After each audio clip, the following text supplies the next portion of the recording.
Salve, salve, filhas e filhos de Pindorama. Eu sou Oswaldo Costa e essa é a Terra da Utopia. Sejam bem-vindos. Se essa é a sua primeira vez aqui no canal, a Terra da Utopia foi criada como um canal de discussão de ideias para um mundo melhor. Traga a sua ideia, vem participar. Dê seu like, comente, ative o sininho, compartilhe. Mas, acima de tudo, seja um tijolo nessa construção. Dependemos de todos. Geralmente, os primeiros 5, 10 minutos de cada vídeo são apenas para abordar as ideias e contextualizar as discussões. O papo realmente começa a pegar fogo a partir do 15º minuto. Então assista o vídeo até o final, vocês vão gostar. Hoje eu quero falar de revolução, o sonho, a utopia. Há muito que eu escuto que revolução é utopia, que o sistema vigente vai sempre dominar, pelo poder do dinheiro, das armas, da força, do monopólio da força, geralmente.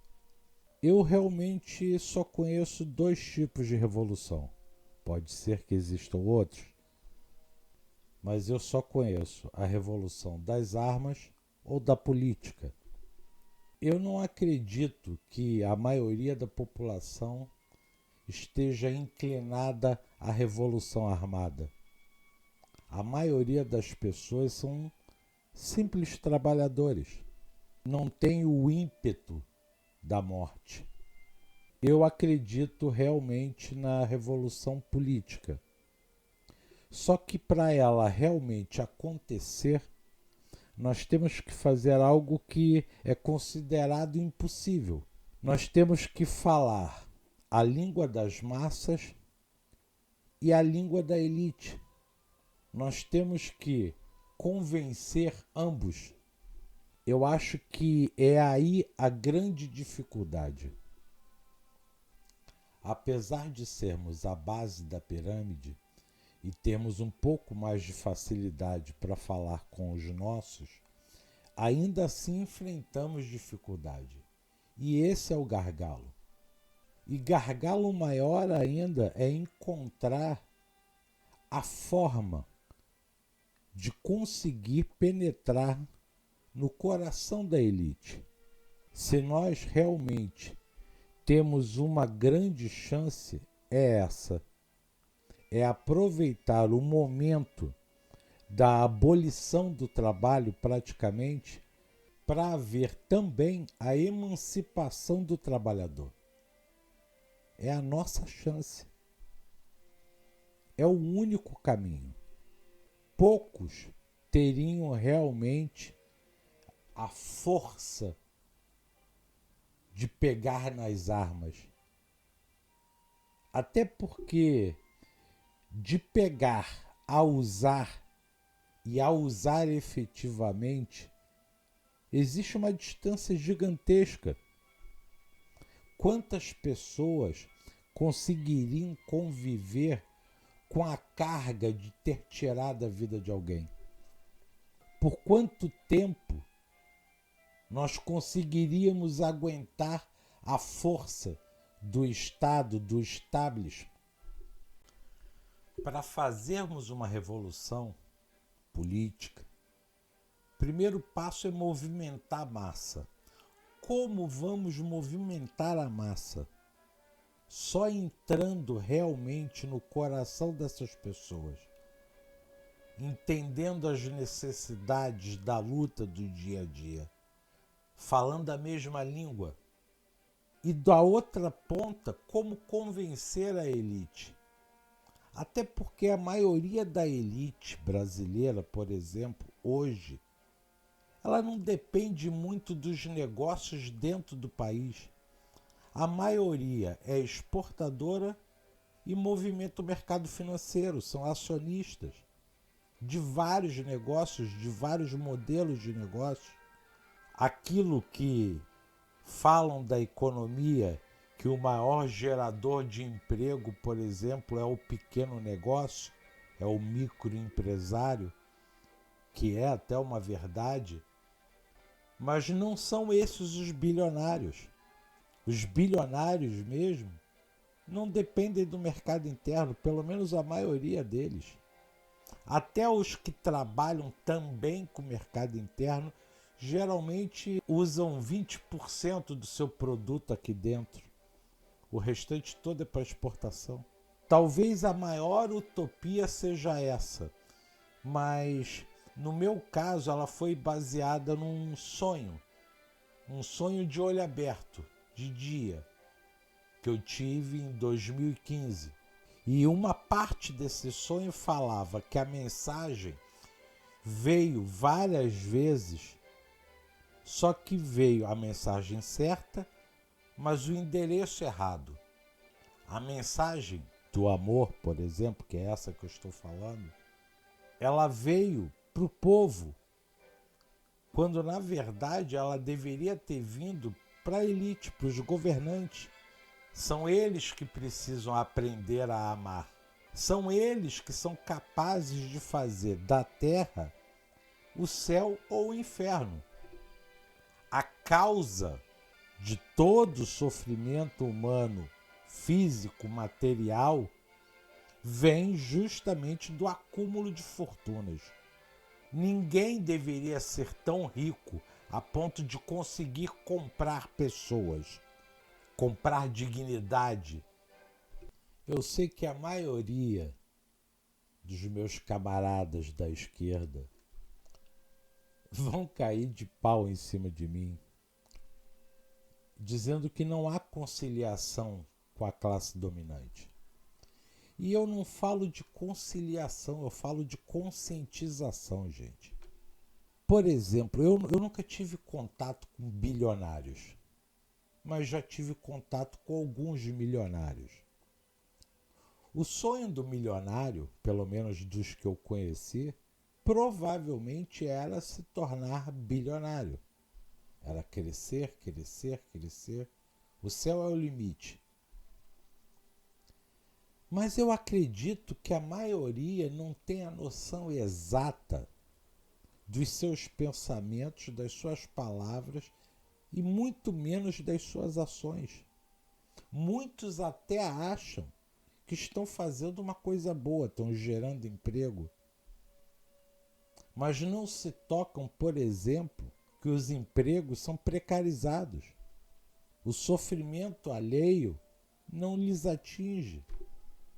Eu acredito que a maioria age por ignorância e não por maldade irrestrita. Talvez tenha um toque de maldade no sentido da superioridade, de se sentir acima. Eu acredito que eles não viram a fome. A maioria das pessoas, na verdade, não sabe exatamente o significado de fome. Fome é quando você não sabe quando vai ser a sua próxima refeição. Você não sabe se vai ser daqui a algumas horas, dias, semanas. Isso é fome. E essas pessoas só ouviram falar. Elas não entendem. Eu acredito que se toda a academia, toda a sociedade civil, que talvez estejam mais próximos financeiramente, por exemplo, e socialmente, dos menos favorecidos, nós consigamos traduzir isso em palavras, em gestos, mostrar que um mundo melhor é possível e que nós, meros mortais, precisamos da ajuda deles. Eles que são os grandes empreendedores, mas não através do capitalismo. Nós podemos tentar, por exemplo, e eu volto a falar, gente, eu sou leigo, isso aqui é tudo sonho por enquanto. Eu estou aqui instigando vocês a que tragam suas críticas e ideias. Mas eu imagino, por exemplo, internamente, para começar o jogo, não haver mais capitalismo ou abolir quase todo o capitalismo. Nós poderíamos fazer em partes, em etapas.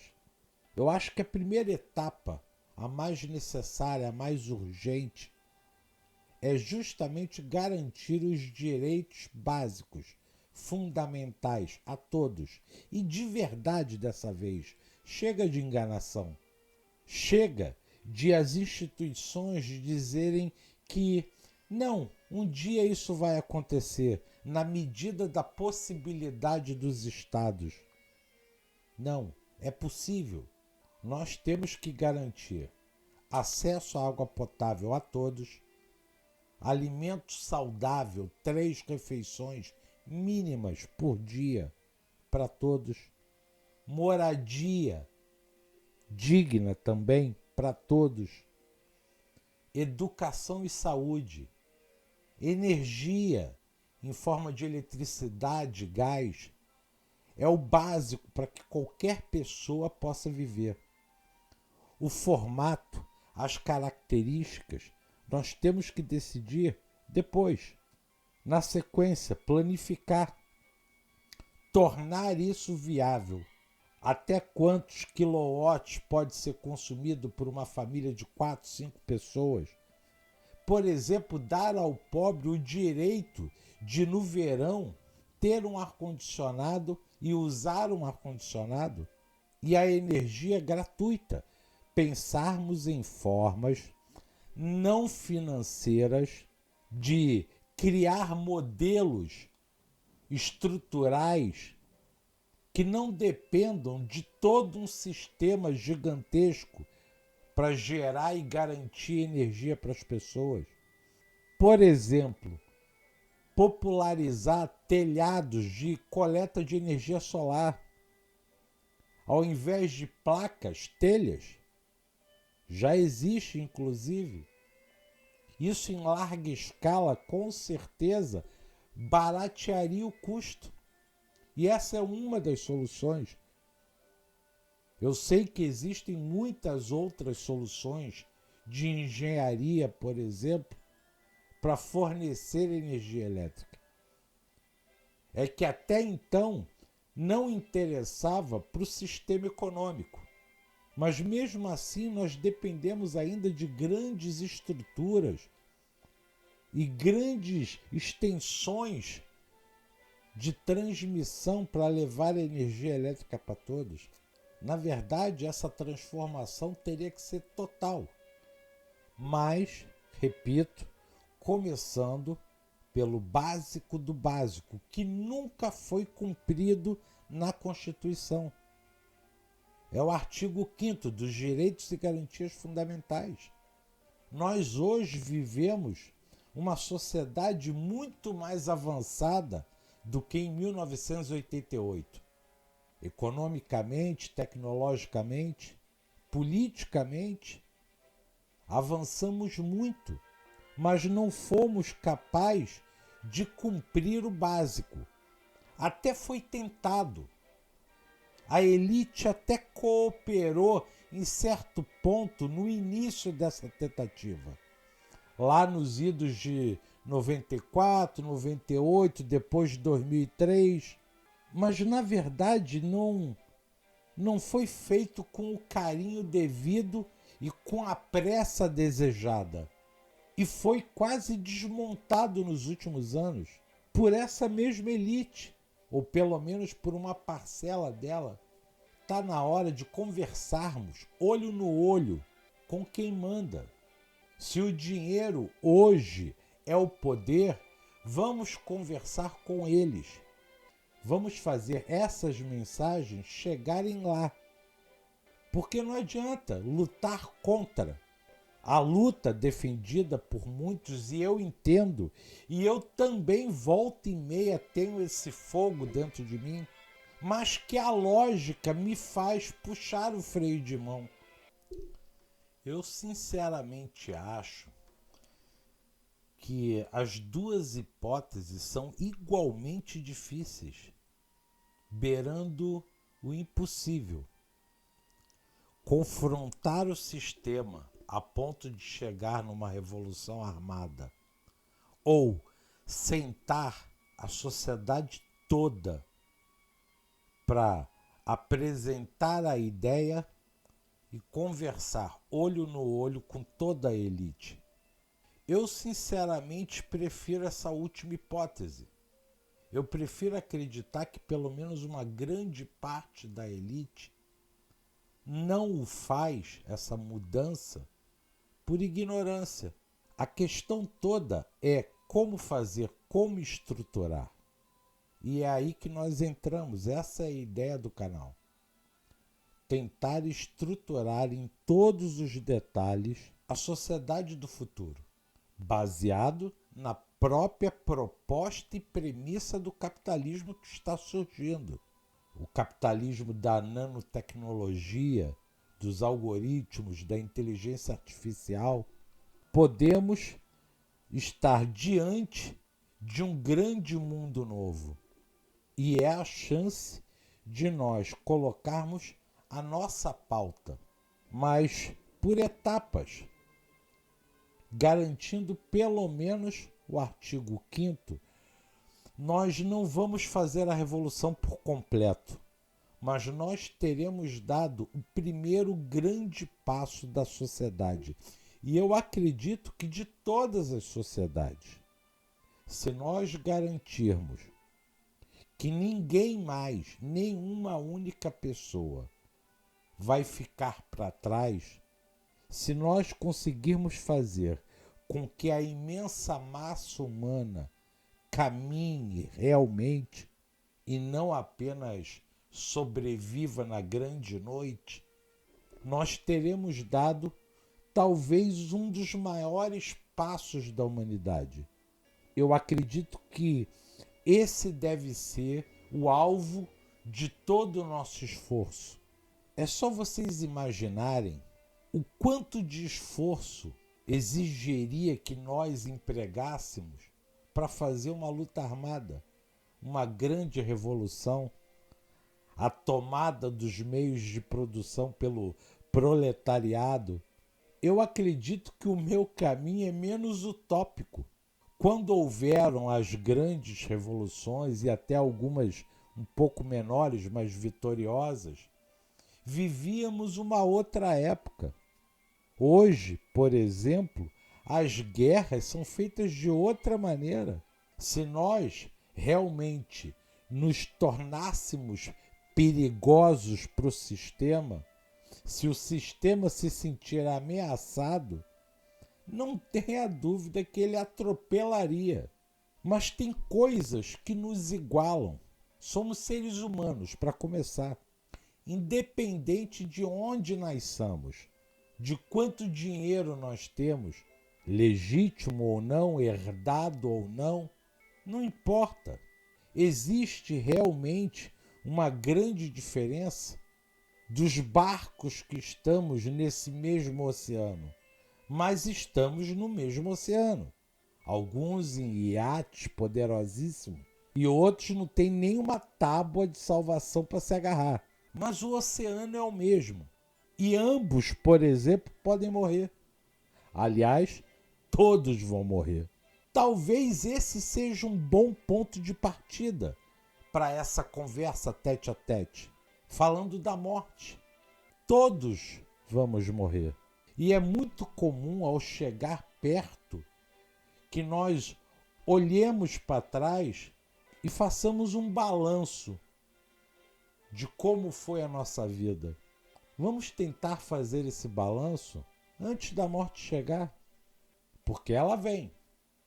Eu acredito piamente que estamos realmente chegando num ponto de ruptura e que cabe a nós estarmos preparados, com a ideia pronta, porque nós teremos talvez uma janela muito curta nessa mudança, de talvez alguns anos.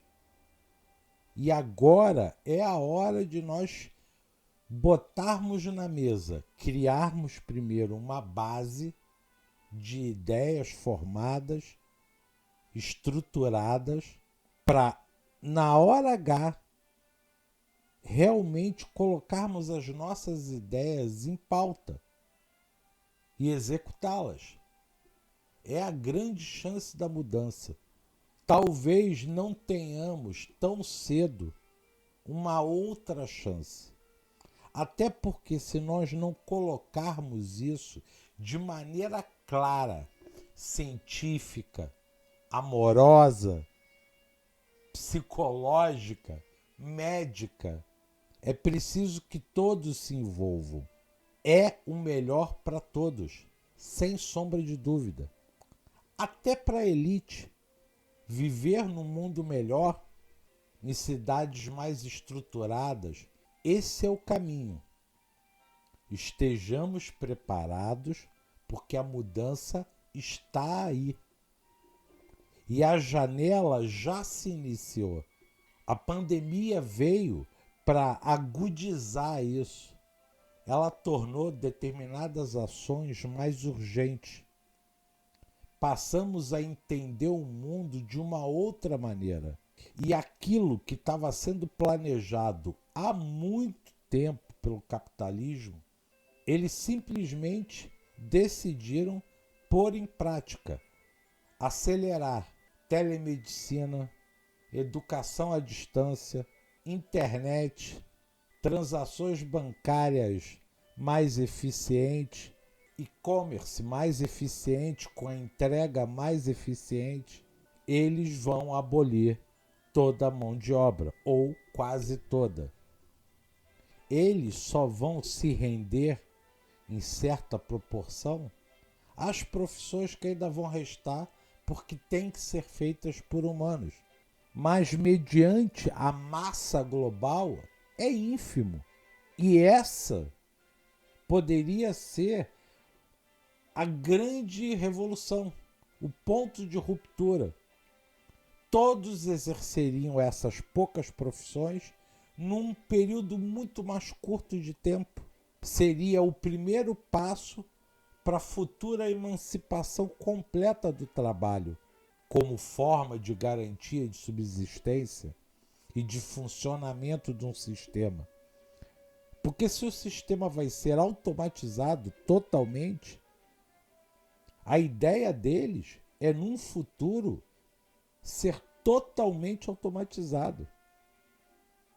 Eles vão descobrir formas de automatizarem tudo. E é só uma questão de tempo. E é tic-tac, tic-tac. Nós temos que desarmar essa bomba.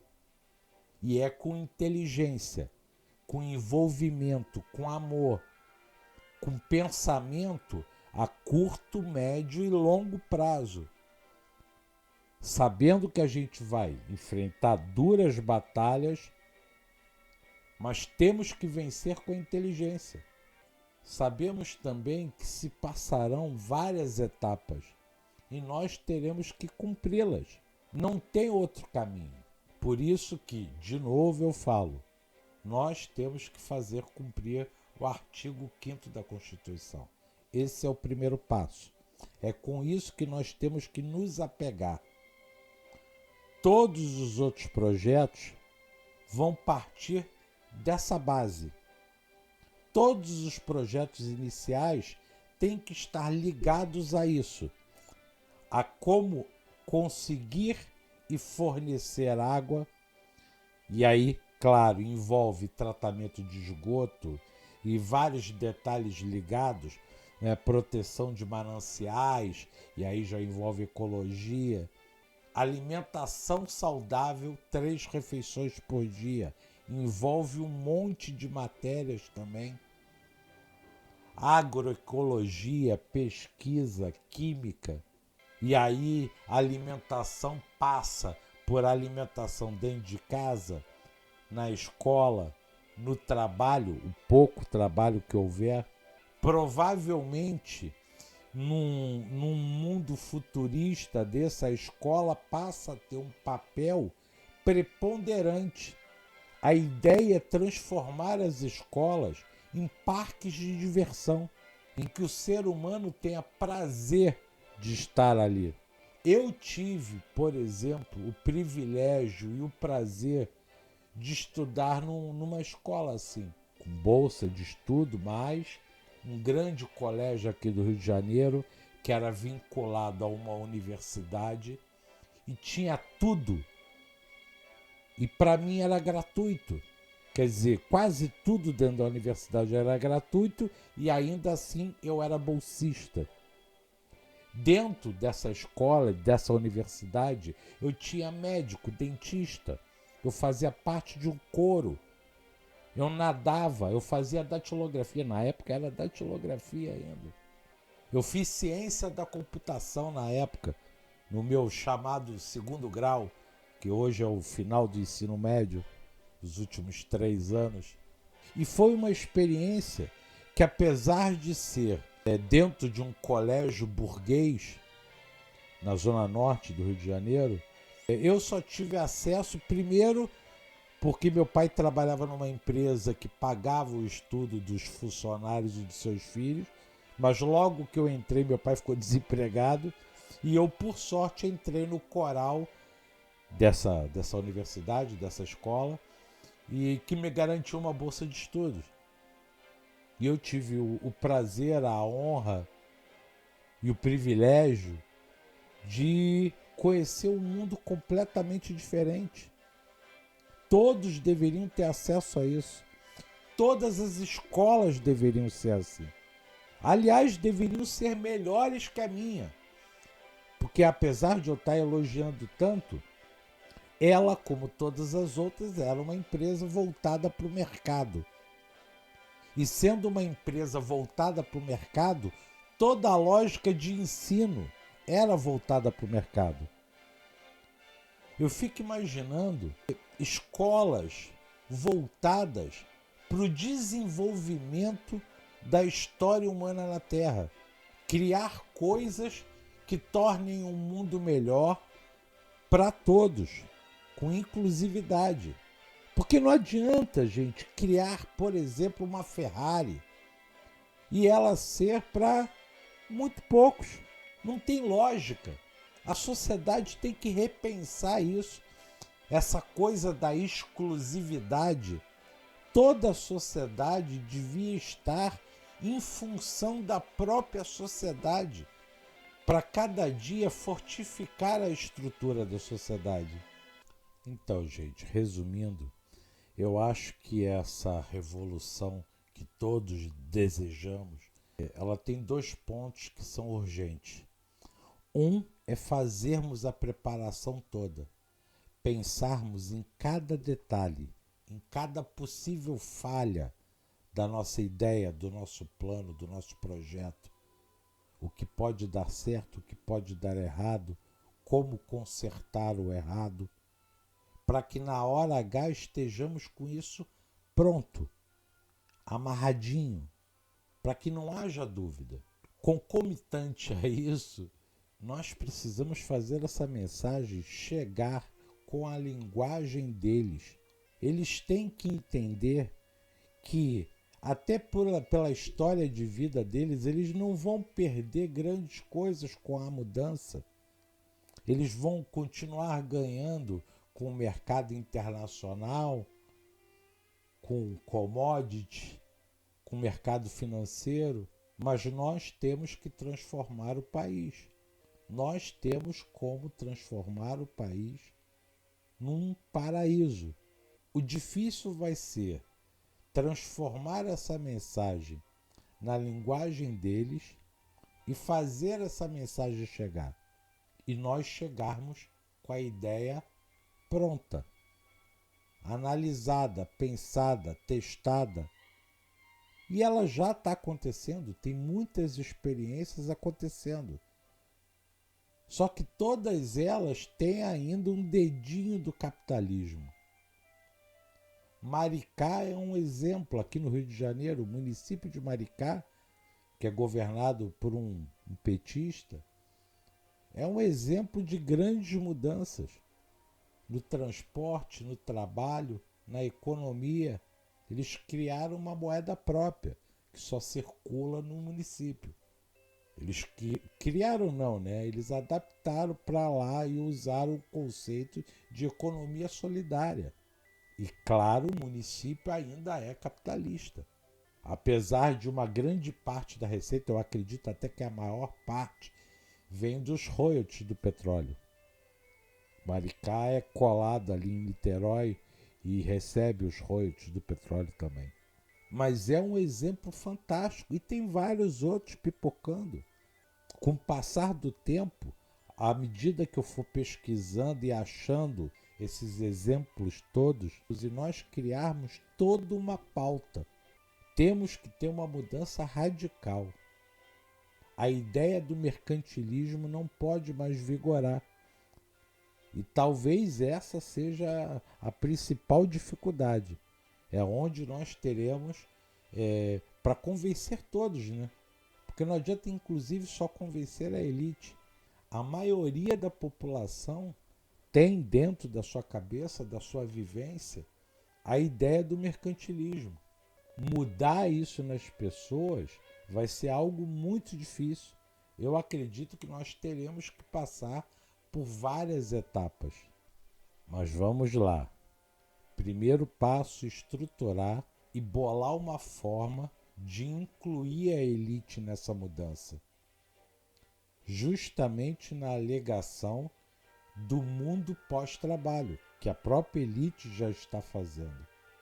Então a ideia é, ou fazemos desse mundo um lugar melhor, fazemos acontecer, ou ele vai se tornar rapidamente um lugar muito pior. Só depende das elites. Eles, de cima para baixo, dando a permissão, entre aspas, a coisa acontece. Nós precisamos mostrar para eles, convencê-los.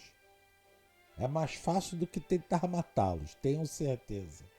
Então, gente, para encerrar, eu sei que eu já levantei bastante polêmica hoje com os meus amigos esquerdistas.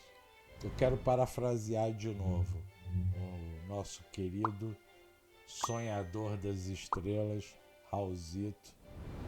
Sonho que se sonha só é só um sonho que se sonha só. Mas sonho que se sonha junto é realidade. Vem, vamos sonhar junto. Boa noite, buscadores. Durmam bem.